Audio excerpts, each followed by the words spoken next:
I never imagined I'd see my parents again after they left me at age 9. That cold morning still haunts me.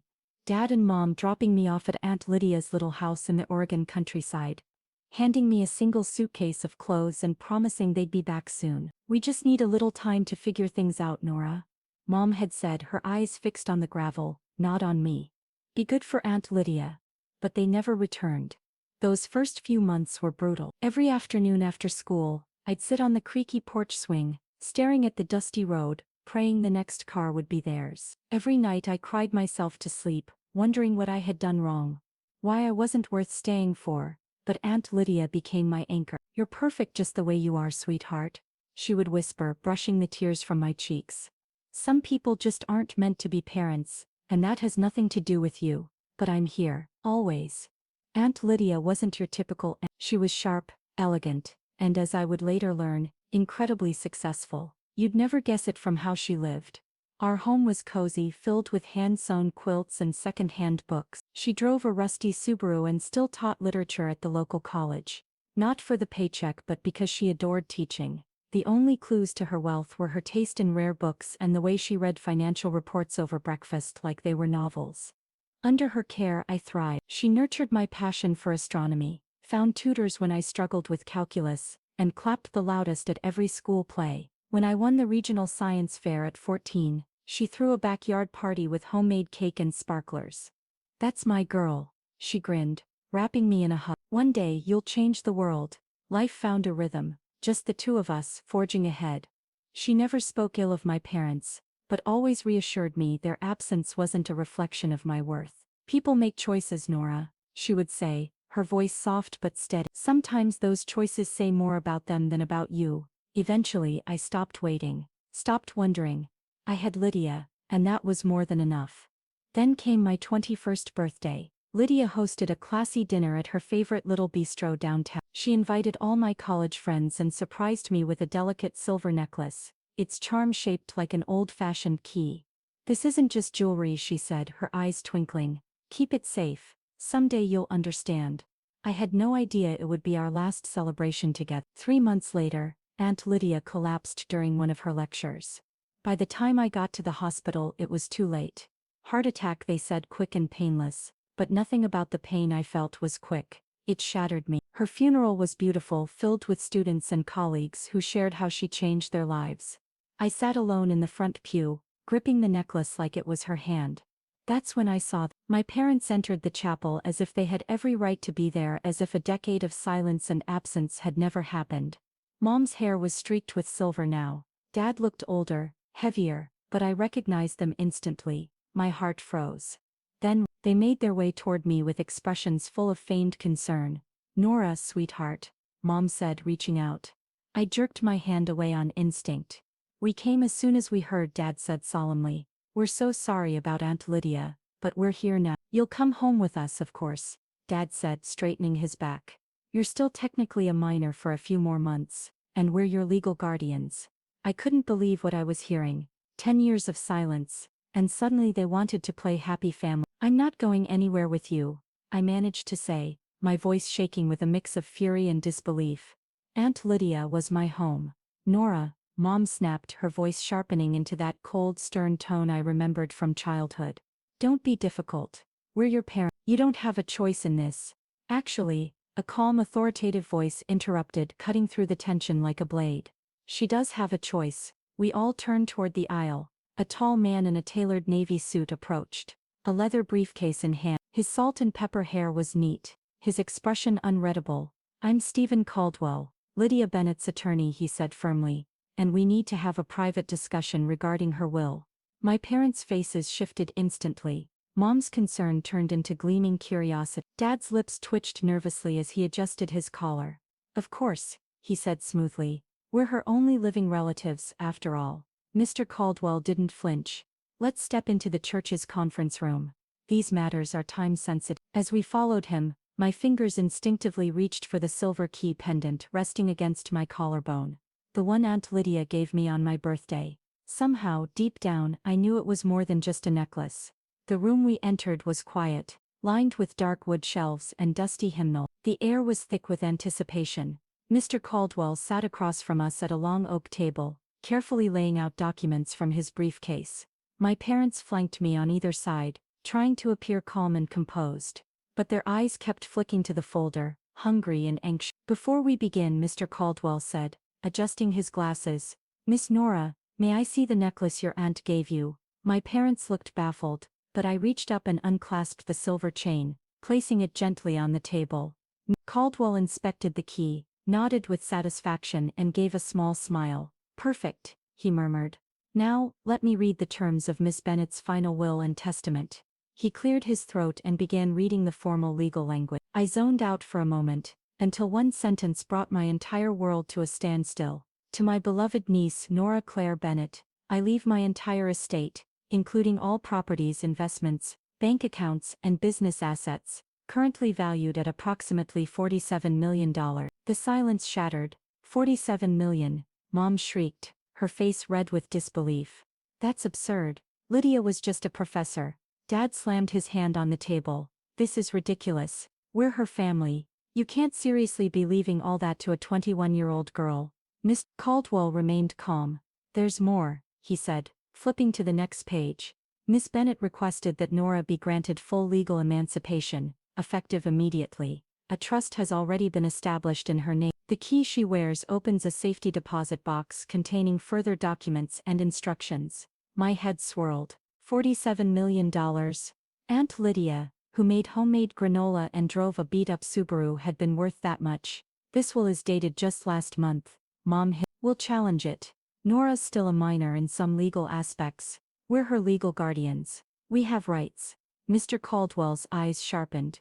"Actually, you don't." He reached into his briefcase again and slid a folder across the table. "These are the abandonment papers. Lydia filed after you left Nora with her. You failed to respond to the court summons, so she was granted full and permanent custody. Legally, you haven't been her guardians for over a decade." I turned to look at them. The false concern on their faces was gone. All that remained was desperation, raw, hungry, ugly. "Nora, sweetheart," Mom said, her voice sugary again.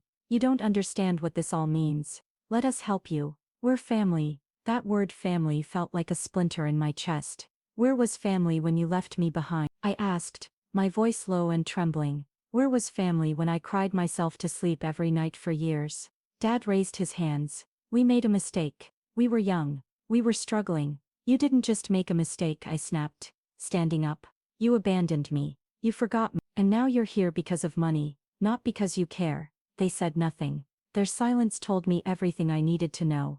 Mr. Caldwell cleared his throat. "There's also a letter," he said, pulling out a sealed envelope with my name in Aunt Lydia's elegant handwriting. "She requested that you read it in private." I took the envelope with trembling hands and walked out, my parents' stunned silence trailing behind me. "We were young, struggling, but we're here now. We can make it right." Dad insisted. "Make it right." I stood, my hands trembling at my sides. "You're only here because you found out about the money. Did you even care that Aunt Lydia died? Did you ever care about me?" Their silence was all the answer I needed. Mr. Caldwell gently cleared his throat. "There's one more thing," he said, reaching into his briefcase. "Lydia left a letter for you, Nora. She asked that you read it alone." He handed me a sealed envelope with my name written in Aunt Lydia's familiar cursive. I took it, my heart pounding, and walked out of the room, ignoring my parents' protest trailing behind me. I found a quiet corner in the church library, the hum of the old heater and the scent of old books surrounding me like a cocoon.